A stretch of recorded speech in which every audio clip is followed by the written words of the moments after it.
Moin Akhtar comedian नहीं था, मोइन अख्तर नक्काद था इंसानी नफ्सियात का, और वो जानता था कि मेरी कौम जो है, ये बच्चे जो हैं, ये बड़े और सबको जितने भी लोग हैं, ये क्या फील कर रहे हैं इस हाल में बैठे, उनका क्या क्या प्रॉब्लम है।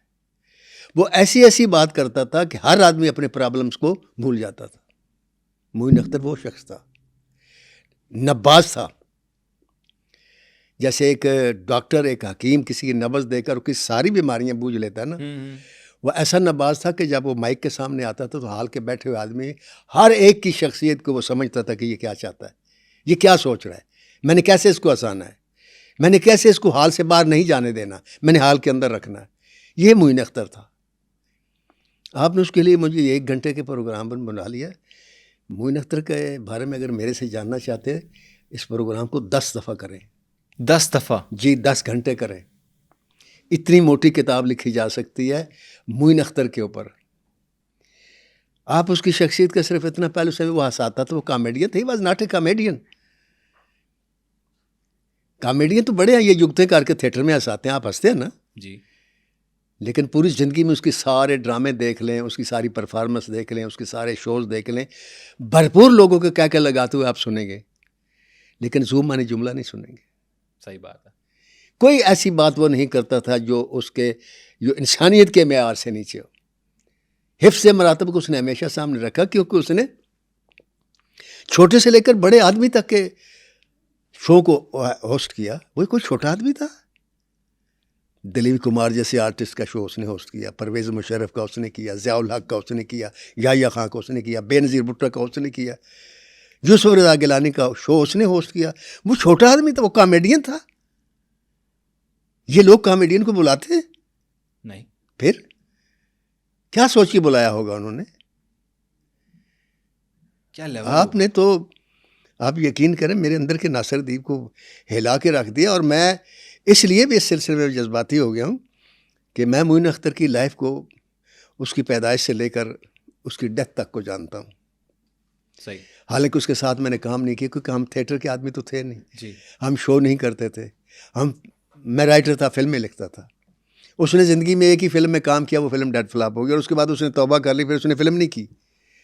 हम तरसते रह गए कि मोइन अख्तर करे, मोइन अख्तर नहीं किया। तो उस मोइन अख्तर के मैं जब देखता हूँ ना, तो मुझे बहुत सारी बातें अपनी ज़िंदगी की उसके साथ मिलती जुलती लगती हैं। अच्छा, बहुत सारी बातें रिलेटेबल। और ये जैसे उसका बचपन है, ऐसे ही मेरा बचपन भी है। मोइन अख्तर का बाप चाहता था, मोइन अख्तर वो ना बन सका। मोइन अख्तर वो बना जो वो खुद चाहता था। इसी तरह जो मेरा बाप चाहता था, मैं भी वो नहीं बना, मैं वो बना जो मैं चाहता था। और अब अगर मैं आऊँ, मुमासलत चंद बातों में है। वो भी एक गुमनाम से शहर में पैदा हुआ, मैं भी एक गुमनाम से ज़िले में पैदा हुआ। वो मुरादाबाद में पैदा हुआ, जिसको तांबे की सनत की वजह से ब्रा सिटी कहते हैं। अच्छा जी, अब्बासी इब्राहिम के घर 24 दिसंबर 1950 को एक बच्चा पैदा हुआ, वो मोइन अख्तर था। और उस वक्त कोई नहीं जानता था कि ये बच्चा आगे जाकर क्या बनेगा। तांबे की सनत के शहर में एक ऐसा बच्चा पैदा हुआ जो न सिर्फ खुद सोना था, जिसकी सोच भी सोना थी, जिसका दिमाग भी सोना था। क्या बात है। तो वो स्कूल में दाखिल हो गया, मैं भी स्कूल में दाखिल हो गया। अब फ़र्क क्या था, मैं स्कूल से गैर हाज़िर रहता था, मोइन अख्तर गैर हाज़िर नहीं रहते थे। मोइन अख्तर जब तफरीह होती थी, या जब पीरियड नहीं होता, या थोड़ी छुट्टी होती थी, तो अपने हर टीचर की नकल किया करते थे। अच्छा, मिमिक्री। अच्छा, वो नकल करते थे तो बिल्कुल हूबहू करते थे। वो चलते चलते शिकायत प्रिंसिपल तक पहुंच गई। अच्छा। उन्होंने बुला लिया, बुला के उन्होंने कहा, भाई तुम हर टीचर की नकल करते हो? तो फनकार सच्चा होता है ना, उसने डर के मारे ये नहीं कहा, नहीं जी मैं नहीं करता। उसने कहा, जी मैं करता हूँ। अच्छा अच्छा। तो उसने कहा, बेटा टीचर की इज्जत होती है। कहता, जी मैं तो कॉपी करता हूँ, मैं उनकी बेइज्जती तो नहीं करता, आवाज़ की कॉपी करता हूँ। बिल्कुल। कहता, अच्छा यार अच्छी बात है ये, अल्लाह करे। मुझे ऐसा लगता है जब वो चले गए, उनको कुछ डांटा नहीं है। अच्छा। उनको डिस्करेज नहीं किया। उन्होंने कहा, हाँ बेटा जाओ।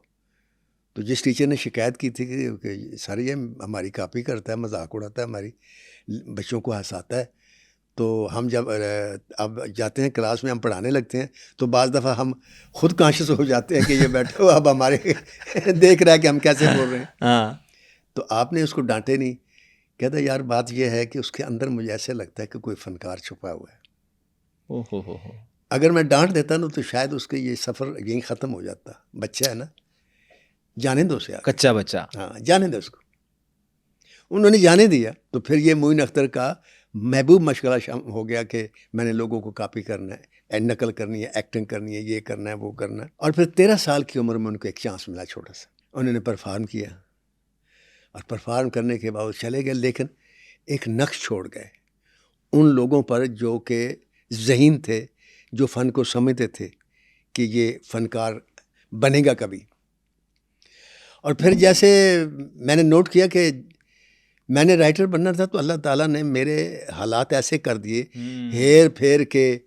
आप देखें मैं पाकिस्तान आर्मी में सेकंड लेफ्टिनेंट सेलेक्ट हुआ, जी। तो इतनी सी बात से नहीं गया कि निशान हैदर लेना था तो मरने के बाद मिलता है।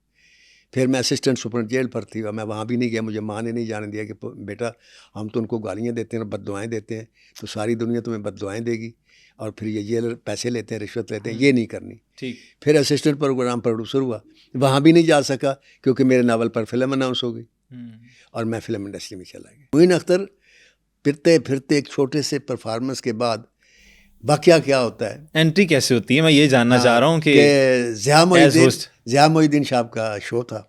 अच्छा, उसमें खालिद अब्बास डार उस वक्त अरूज पे थे परफॉर्मर। ठीक है, उन्होंने परफॉर्म करना था। ठीक है। चीफ गेस्ट फरीदा खानम बुलाई थी उन्होंने। अच्छा, सिंगर। जी, सिंगर जो है। तो एकदम जनाब एक दिन पहले की बात है कि उनके पास प्रोड्यूसर आया, सांस फूला हुआ, रंग उड़ा हुआ, और कहता है ज़िया साहब, वो खालिद अब्बास डार साहब जो कहते हैं मैं शो में शिरकत नहीं कर पाऊँगा। अच्छा, कहते हैं एंड क्यों? टाइम पे। अब वो क्यों इतने ज़ोर से ने कही ना कि प्रोड्यूसर भी सहम गया। उसने कहा जी मैंने बड़ी मिन्नतें की उनके, उन्होंने कहते कोई बानो आपा को कोई वहाँ प्ले है कि पता नहीं क्या, तो मैं नहीं आ सकता, लिहाजा आप ऐसे करें कि बड़ी मुश्किल से न उनको कि और ना डांटे। तो ज़िया साहब के कहने लगे ज़िया साहब से कि एक लड़का है उसने परफॉर्म किया है, तो खालिद अब्बास डार कहता है कि उसको मेरी जगह ले लें। अच्छा, तो थोड़ा सोच में पड़ गए, कहता है यार खालिद अब्बास डार। अब सोचा ज़िया मोहिद्दीन भी तो आपको पता है ब्रांड उस क्या टाइम ब्रांड पे, था, ज़िया मोहिद्दीन, और और आखिरी टाइम तक हॉलीवुड से सीख कर आए थे वो, कुछ कमाल, छोटा आदमी तो बहुत था बड़ा नहीं। आदमी। तो उसके जहन ने ये सोचा कि खालिद अब्बास डार एक जौहरी है, उसने अगर ये कहा है तो ये वाकई सोना होगा। तो कहा क्या नाम है उस लड़के का? उनका मोइन। कहता बुलाओ। अच्छा, अब मोइन अख्तर को बुला लिया। ये एंट्री हुई उनके ज़िया मोहिद्दीन के शो में, और जैसे देखें ना कितने बड़े आदमी के ज़रिए एंट्री हुई बहुत। और मेरी लाइफ में फिल्म इंडस्ट्री में भी, फिल्म इंडस्ट्री के बहुत ही बड़े ब्रांड से एंट्री हुई, वो हसन अस्करी साहब थे। अच्छा, ये भी तो गुड लक है ना कि आपकी कश्ती को मलाह जो है अच्छा मिल जाए। मलाह अच्छा मिलेगा तो कई भंवरों से निकल जाएगी, और उस्ताद अच्छा मिल जाए तो क्या ही बात। उस्ताद अच्छा मिल जाए तो फिर अरस्तू मिल जाए तो बंदा अफलातून बन जाता है। हाँ, सर इस बात में कितनी हकीकत है कि उस्तादा और बेउस्तादा, जी, अगर बेउस्तादा हो तो कहीं नहीं पहुंचता, उस्तादा हो कोई बंदा जी, तो वो पहुंच जाता है, उसकी बिल्कुल मंजिलें पहुंच आसान जाता हो है जाती जी। हैं। लेकिन इसमें मैं बेउस्तादा हूँ, अच्छा, मेरा कोई उस्ताद नहीं, लेकिन मैं अपना उस्ताद मानता था हज़ी कादरी साहब को, और उनको मैं आज भी पाकिस्तान फिल्म इंडस्ट्री का शेक्सपियर मानता हूँ। अच्छा, तो वो जब आ रहे होते थे पैदल, मैं गाड़ी पे होता था तो मैं गाड़ी वहीं रोक देता था, उतरता था, उनके घुटनों को हाथ लगाता था, ज़िद करके गाड़ी में बिठा के जहाँ जाना था वह छोड़ के फिर वापस आता था। और जब मैं चेयरमैन बना पाकिस्तान राइटर्स एसोसिएशन का यहाँ स्टूडियो में, तो उसमें उन्होंने कहा जी नासिर साहब यहाँ तस्वीर आपकी लगनी चाहिए, आप चेयरमैन है, और ताहयात चेयरमैन हो गया मैं। मैंने कहा तस्वीर मैं बताऊंगा किसकी लगनी है। मैंने हज़ीज़ साहब के घर फ़ोन किया, उनकी बेटी बोली, उनको मैंने कहा मुझे हज़ीज़ साहब की खूबसूरत सी तस्वीर चाहिए, वो लेके आ गई।